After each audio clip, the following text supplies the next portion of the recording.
नमस्कार। आप सभी के अपने चैनल सनातन धर्म ज्ञान पर एक बार फिर से बहुत बहुत स्वागत है।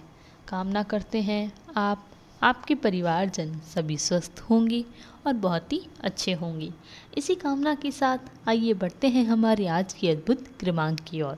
जैसा कि आप सभी जानते हैं, हमारे चैनल के माध्यम से आप सभी के लिए विशेषांकों की एक नई श्रृंखला का प्रारंभ किया गया है। तो आज भी आप सभी के लिए एक ऐसा ही विशेषांक लेकर आए हैं।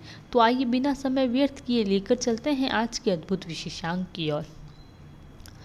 वैसे तो हमारे सनातन धर्म में लाखों देवी देवताओं का पूजन, विधि कार्य इत्यादि किया जाता है, लेकिन सभी सनातन प्रेमियों के हृदय में श्री हनुमान जी का विशेष वर्षों से स्थान रहा है।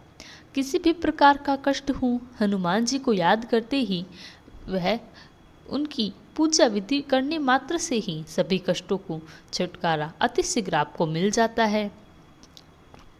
महाराज जी के विचारों में इंगित किया गया है कि जो भी मनुष्य हनुमान जी को प्रसन्न कर लेता है, उसका संपूर्ण जीवन सभी कष्टों दोषों से रहित हो जाता है एवं उसके भीतर अद्भुत प्रकार की सेवा भावना, नवीन निर्मल धारा का प्रवाह हो जाता है। ऐसा व्यक्ति समाज में बहुत आदर सम्मान पाता है तथा उसकी ख्याति दूर दूर तक अनजानों को अद्भुत भक्तों के लिए प्रेरित करती रहती है। महाराज जी स्वयं हनुमान जी के परम भक्त होने के साथ ही स्वयं को अनुभव साझा करते हुए कहते हैं कि हनुमान जी स्वयं अष्ट सिद्धियों और 9 निधियों के संपूर्ण दाता हैं। जो भक्त हनुमान जी की कृपा पात्र हो जाता है, उसके लिए इस संसार का कोई भी कार्य असंभव नहीं रह जाता। तो उसके लिए प्रत्येक कार्य सरल हो जाता है। वह एक ऐसा व्यक्ति दूसरों की सेवा करना ही उसका परम धर्म समझता है। श्री बजरंगबली ही मात्र एक ऐसे देव हैं जिनके लिए किसी भी प्रकार के कोई विशेष पूजा विधान महत्वपूर्ण नहीं है। उनको प्रसन्न करने का सबसे आसान कार्य है, जैसा कि आपने हनुमान चालीसा में भी पढ़ा ही होगा कि हनुमान चालीसा की एक पंक्ति में भी इसका विवरण लिखा गया है कि जो पढ़े हनुमान चालीसा होए सिद्धि साखी गौरीसा। तो यह पंक्ति अपने आप में ही कई गूढ़ रहस्यों को समेटे हुए है।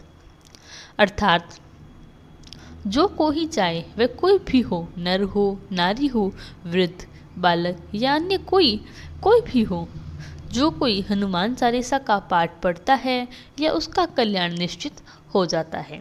यानी कि आप अपनी परेशानी से हैं तो आप हनुमान जी का सुमिरन करें, पूजा विधान से हनुमान जी को याद करें, इतने मात्र से ही उनकी कृपा आप पर आ जाएगी। मैं आपको हनुमान जी को प्रसन्न करने के लिए स्वच्छ मन से प्रत्येक मंगलवार हनुमान चालीसा का आप स्वरित हैं पाठ करना चाहिए। आवश्यक है कि या आप अपनी श्रद्धा अनुसार प्रत्येक दिन भी आप इसको कर सकते हैं। हनुमान चालीसा को पढ़ने का कोई विशेष विधान या कोई ऐसा नहीं है जिसको इंगित किया जाना चाहिए। महज भाव शुद्ध होना चाहिए। आपके मन में यह होना चाहिए कि ये सोच होनी चाहिए, महज इतने से ही आप हनुमान जी को हनुमान चालीसा का चयन करके प्रसन्न कर सकते हैं। हनुमान चालीसा का पाठ को पढ़ें, आप हनुमान जी की कृपा अवश्य ही प्राप्त होगी। जैसा मैंने आपको बताया, आप अपनी श्रद्धा अनुसार प्रतिदिन यह पाठ कर सकते हैं और जिस भी घर में हनुमान चालीसा का नित्य पाठ किया जाता है, उस घर में सभी प्रकार की नकारात्मकता शीघ्र ही समाप्त हो जाती है। वहाँ सकारात्मकता का प्रभाव सदैव बना रहता है और इसी सकारात्मक प्रभाव से घर में सुख शांति इस सब पर बनी रहती है।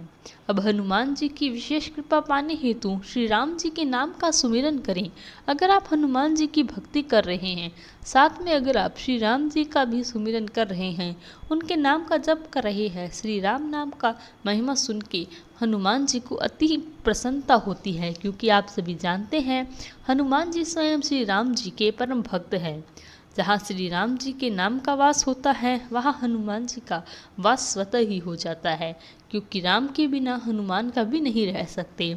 ऐसा कई स्थान पर कहा गया है। राम जी की महिमा का गुणगान हो रहा है तो राम जी का नाम जितना भी होता है उस जगह पर हनुमान जी स्वतः ही आ जाते हैं। आप एकाग्र मन से प्रभु श्री राम नाम का सुमिरन करें, आपके जीवन में परिपूर्णता अवश्य ही आएगी।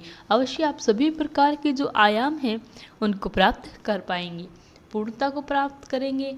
इसी कामना के साथ अब विदा लेने का समय आ गया है। आशा करते हैं क्रमांक आपको पसंद आया होगा। यदि क्रमांक अच्छा लगा तो लाइक, कमेंट, शेयर और चैनल को सब्सक्राइब करना ना भूलें।